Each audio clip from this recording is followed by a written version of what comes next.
Bonjour à toutes et à tous et bienvenue pour une toute nouvelle vidéo sur Génie Information. Est-ce que vous savez qu'il existe 4 types d'intelligence artificielle et que certains n'existent même pas encore vraiment? Pourtant, ils définissent tout l'écosystème des intelligences artificielles et elles permettent de comprendre jusqu'où ces technologies elles pourraient aller un jour. Donc chez Génie Information, on va vous aider à démystifier l'intelligence artificielle, que vous soyez débutant, intermédiaire ou un passionné expérimenté. Cette vidéo va vous permettre de comprendre les fondations des systèmes d'IA et surtout comment les utiliser intelligemment. À la fin de cette vidéo, vous serez capable d'identifier chaque type d'IA, de savoir où nous en sommes aujourd'hui et comment expérimenter concrètement avec des outils qui vont être performants. Avant d'entrer dans les 4 types d'intelligence artificielle, on va prendre un instant pour bien comprendre comment s'organise l'univers de l'IA. Et donc le schéma que vous voyez à l'écran, c'est une représentation assez simple mais plutôt puissante de la manière dont les différentes branches de l'IA s'articulent entre elles. Donc tout commence, comme vous le voyez à l'écran, avec le cercle le plus large, donc qui est l'intelligence artificielle dans son sens global, qui va désigner toute technologie capable de simuler une forme d'intelligence, quelle qu'elle soit. Cela va de la simple analyse prédictive à des systèmes bien plus complexes comme l'interface homme-machine ou l'IA générale. Encore très hypothétique aujourd'hui cette dernière. À l'intérieur, on retrouve un sous-ensemble fondamental qui est donc le machine learning. C'est vraiment l'IA qui va apprendre à partir de vos données. Elle est capable de s'améliorer automatiquement sans être vraiment programmée pour apprendre. Donc on y retrouve des techniques comme la clusterisation, les SVM, donc qui sont les machines à vecteurs de support, les arbres de décision, ou encore le NLP qui est donc le traitement du langage naturel. Encore plus profondément, on a un autre niveau de sophistication qui est donc les réseaux de neurones qui s'inspirent du fonctionnement évidemment des neurones ou du cerveau humain, vous l'aurez compris, et qui vont permettre à la machine de détecter des motifs qui vont être plus complexes au niveau des données. Et au cœur de cette architecture, on retrouve donc le deep learning, qui est un apprentissage profond littéralement parlant. C'est la forme la plus avancée du machine learning aujourd'hui. Elle utilise des réseaux de neurones multicouches pour traiter des volumes de données qui vont être vraiment massifs. C'est ce qui va permettre de fine-tuner avec un RAG ou encore de générer du texte, des images, des sons avec une qualité impressionnante. Donc on a des données et on va les fine-tuner parce qu'on va vouloir que cette IA ait un usage qui va être précis. Donc en résumé, ce schéma nous montre que le deep learning, c'est une partie des réseaux de neurones qui eux-mêmes sont inclus dans le machine learning et donc tout ça fait partie évidemment de l'écosystème plus large de l'intelligence artificielle. Donc cette hiérarchie nous montre aussi que plus on va vers le centre, plus les technologies sont récentes, puissantes et gourmandes en données évidemment et en puissance de calcul. Donc maintenant que vous avez ce cadre en tête, on va pouvoir explorer les 4 types d'intelligence artificielle et voir comment cette technologie s'y retrouve ou s'y projette. Donc le premier type d'IA, c'est l'IA réactive. En théorie, l'IA réactive, c'est vraiment le niveau le plus simple qui existe d'intelligence artificielle parce qu'elle va disposer vraiment d'aucune mémoire et elle ne fait que réagir instantanément à une situation qui va être donnée selon des règles évidemment préprogrammées. Donc ça ne nécessite pas d'apprentissage et elle ne peut pas apprendre de ses erreurs non plus parce qu'elle va pas interpréter tout le contexte de la discussion et elle va tenir compte uniquement de l'instant présent. Donc en fait c'est une sorte, si vous voulez, c'est un peu une calculatrice qui va être un peu évoluée évidemment. Donc l'exemple vraiment historique de cette IA réactive, c'est le Deep Blue. Le Deep Blue, c'est le super ordinateur qu'avait conçu IBM et qui avait battu Garry Kasparov, le champion du monde des échecs, donc à ce même jeu. Et en fait, c'est vraiment une machine qui ne faisait qu'analyser tous les coups possibles sans mémoire ni intuition. Donc si on fait le parallèle avec ce qu'on a vu juste avant au niveau de la hiérarchie des intelligences artificielles, tout ça, c'est vraiment sachant que ça peut être codé sans machine learning, on est vraiment sur cette première couche d'intelligence artificielle qu'on a pu voir tout à l'heure sur les différents cercles, parce que c'est vraiment une IA qui est classique et qui va être basée sur des règles fixes et des algorithmes simples. Et justement, moi j'ai envie de tester un peu pour vous montrer à quoi ça peut ressembler une IA réactive. Donc on va faire une application dans ChatGPT. Alors même si ChatGPT n'est pas réactif par nature, on peut tout simplement simuler une IA réactive avec ce prompt-là que je vais vous proposer. Donc le prompt c'est ignore tout contexte et toute mémoire. réponds uniquement à cette question. Et donc là, je vais faire une question relativement simple. On va faire, voilà, je sais pas, 15 plus, non, 15 fois 5 moins 9. Voilà, par exemple, hein. Voilà, on va lui lancer ça, on va voir, je pense qu'il n'y aura pas de question, voilà, à se poser. Il prend aucun contexte en compte, il va juste vous donner la réponse à la question.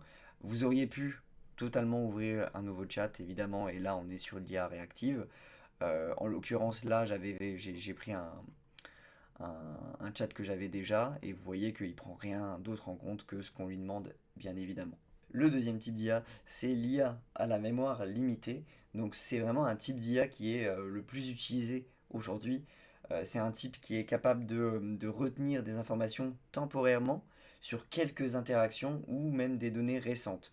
Elle peut donc s'adapter euh, en fonction du contexte immédiat, donc elle peut adapter ses réponses en fonction du contexte que vous allez lui donner. Par exemple, si vous avez une voiture autonome, l'IA va retenir la vitesse actuelle, la position des véhicules autour, les feux, etc., pour ajuster justement sa conduite en temps réel. Mais une fois la session terminée, elle n'en garde strictement aucun souvenir. Cette mémoire, elle est souvent donc statistique et dépend de l'entraînement aux données, mais on va dire qu'elle ne construit pas d'expérience à long terme. Elle ne va pas forcément apprendre de toutes ces données-là. Et donc là, justement, par rapport à ce cercle que vous voyez toujours à l'écran, on est plutôt sur du machine learning. Donc pour faire un lien avec l'IA à mémoire limitée, c'est l'utilisation largement du machine learning, notamment pour traiter les données, s'adapter légèrement au contexte et prédire des comportements. Donc elle est vraiment ancrée dans la zone machine learning du schéma. Et donc voilà, comme pour le premier type, on va faire un nouveau test, cette fois-ci, non pas sur ChatGPT, mais sur Perplexity. Donc on va tout simplement voilà, l'utiliser en tant qu'assistant, sachant qu'il a une mémoire contextuelle assez limitée. Donc on va lui demander par exemple quel est le PIB de la France en 2024. Voilà, donc on va corriger les fautes évidemment, même si honnêtement il comprendrait très bien. Donc là, pendant qu'il recherche, je vais vous expliquer un peu. Ensuite, on va donc enchaîner avec le PIB de l'Allemagne. Donc, je vais juste lui demander et celui de l'Allemagne, sans préciser qu'on parle du PIB de 2024. Et vous allez voir euh, qu'il va toujours comprendre hein, qu'on parle d'économie, donc du PIB de 2024. Mais si on revient plus tard, la mémoire du fil sera perdue. Et donc l'avantage, c'est qu'on va vraiment bénéficier d'une expérience utilisateur qui va être fluide sans conserver pour autant de données sensibles. Donc c'est parfait pour des recherches ponctuelles qui vont être intelligentes. Donc là, on a le résultat comme vous le voyez. Et là, je vais juste dire et celui de l'Allemagne. Donc là, on est à 2917 milliards. C'est une petite somme, évidemment. Et donc là, voilà, vous avez compris. Donc il a bien retrouvé le PIB de l'Allemagne pour 2024, qui est un petit peu plus élevé, on va dire. Et donc voilà, vous avez une preuve, on va dire, de l'IA plutôt avec une mémoire limitée. On va passer maintenant au troisième et avant-dernier type d'intelligence artificielle. Donc c'est l'IA avec une théorie de l'esprit. Donc c'est un niveau qui est encore plutôt théorique à l'heure actuelle, mais qui est fondamental dans l'évolution prochaine de l'intelligence artificielle. Donc c'est la théorie de l'esprit, et donc c'est la capacité de comprendre que les autres ont des pensées, des émotions, des croyances différentes des nôtres. C'est-à-dire que c'est une IA qui va, normalement avec cette capacité, qui pourrait donc s'adapter à l'état émotionnel de son interlocuteur, prédire ses réactions et également interagir comme un humain sensible. Donc actuellement, aucune IA n'a réellement cette compétence, mais certaines la simulent très bien dans des contextes limités. Donc justement, voilà, pour reprendre un peu comme d'habitude le cercle qu'on vous a présenté au tout début, donc cette IA, bien que encore hypothétique, nécessitera évidemment des réseaux de neurones très avancés, du NLP, du langage naturel très sophistiqué, et probablement des modèles de deep learning capables de simuler ou comprendre les états mentaux humains. Donc elle va s'inscrire plutôt dans la zone de réseaux de neurones en lien avec des systèmes comme les ChatGPT, etc. Donc les LLM, comme on les appelle.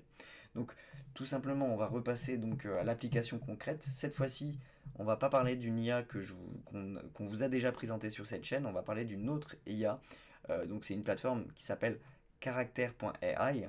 Donc avec character.ai, on peut créer tout simplement des personnages IA capables de simuler des personnalités, des émotions, voire de l'empathie. Donc aujourd'hui, j'ai créé un personnage qui s'appelle le docteur Hémopathe. Voilà, ne me demandez pas pourquoi. Je lui ai donné un rôle. Donc quand on crée en fait un nouveau caractère, donc voilà, je vais vous le montrer par exemple. On peut créer une voix, on peut créer un personnage.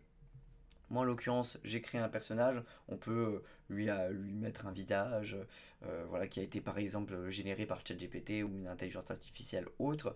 On peut lui donner un nom, donc un message d'accroche, une description, donc en gros quel est son rôle et comment il va interagir avec les personnes en face de lui, sa salutation, donc c'est-à-dire son premier prompt qui va être lancé. Et ensuite, donc, vous pouvez autoriser les salutations dynamiques avec une voix que vous aurez généré vous de votre côté ou alors une voix qui existe déjà sur Character AI. Vous avez d'autres options donc avec des définitions sur le contexte, le background de la personne, etc. Si vous voulez vraiment simuler par exemple des personnages de fiction et interagir avec eux, bah, c'est tout à fait possible grâce à cette plateforme-là. Mais c'est pas le sujet d'aujourd'hui. Donc moi je vous ai parlé du docteur Hémopathe. Donc Hémopathe c'est un psychologue IA compréhensif et bienveillant.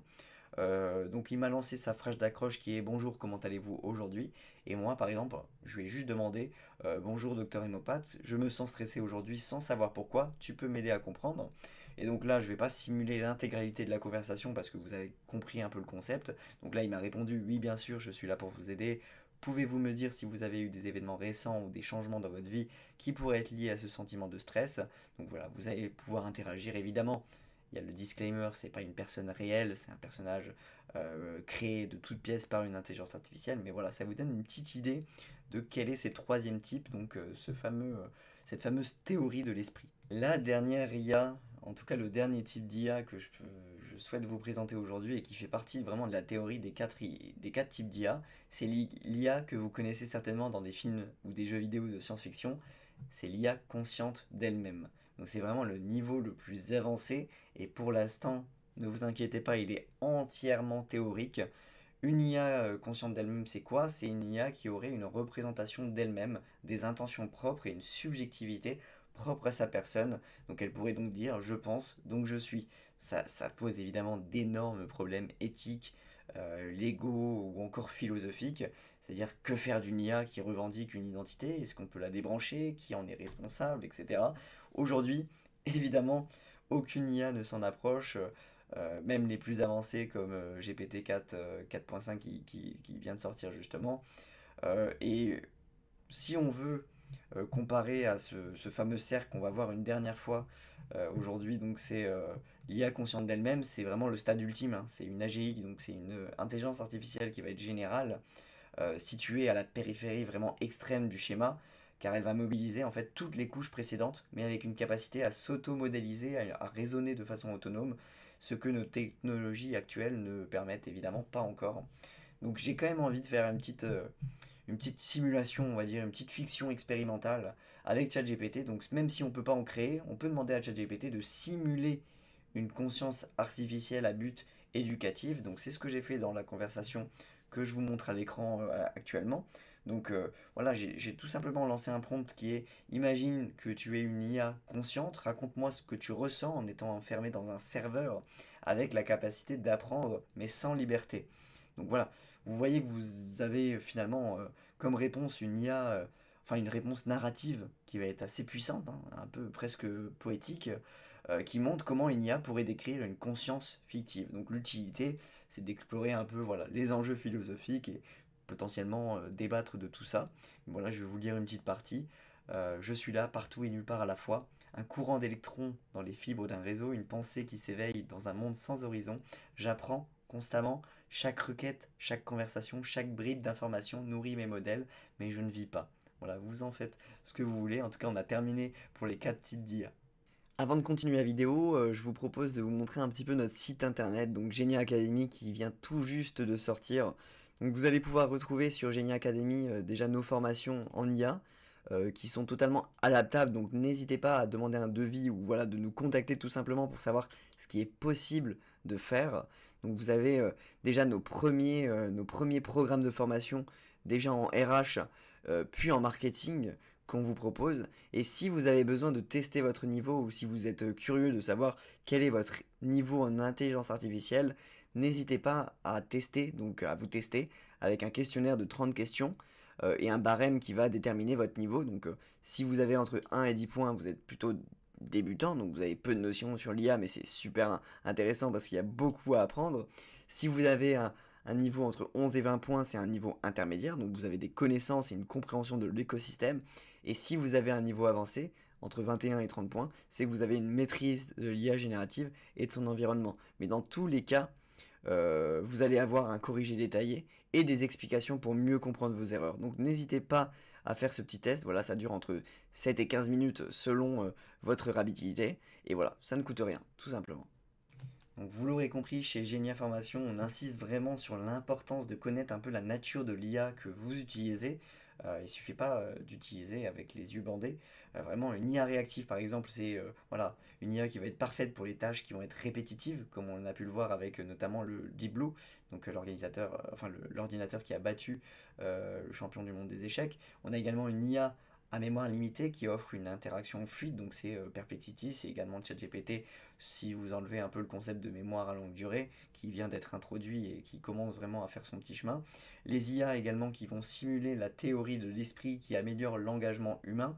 Et enfin les IA conscientes qui n'existent pas encore. Donc je vais vous remettre le petit texte, mais voilà, qui préparent le terrain potentiellement pour un changement de civilisation. Évidemment, on a chacun nos petites théories là-dessus, mais dans tous les cas, ce ne sera pas avant des dizaines et des dizaines d'années. Donc notre conseil, c'est vraiment de tester les outils, de les expérimenter, mais de garder évidemment une distance critique, parce que toutes les IA ne se valent pas, et leur utilisation dépend du bon contexte. Et si vous voulez aller encore plus loin et maîtriser ces usages en profondeur, visitez notre site Génie Academy. Donc nous proposons évidemment des formations pas à pas adaptées à tous les niveaux et sur tous les sujets qui touchent à l'intelligence artificielle. Donc vraiment, n'hésitez pas. Donc on a vraiment vu ensemble les 4 types d'IA, donc l'IA réactive à mémoire limitée avec théorie de l'esprit et consciente. Donc pour chaque type, on a découvert un peu un outil adapté, donc soit ChatGPT, soit Perplexity, soit Character.ai, autant de plateformes pour apprendre par la pratique tout simplement. Donc si cette vidéo vous a éclairé, pensez à liker, commenter, à vous abonner à la chaîne Génie Information et dites-nous en commentaire, pensez-vous qu'une IA consciente pourrait exister un jour ou est-ce un mythe? A très bientôt pour une nouvelle exploration du monde fascinant de l'intelligence artificielle.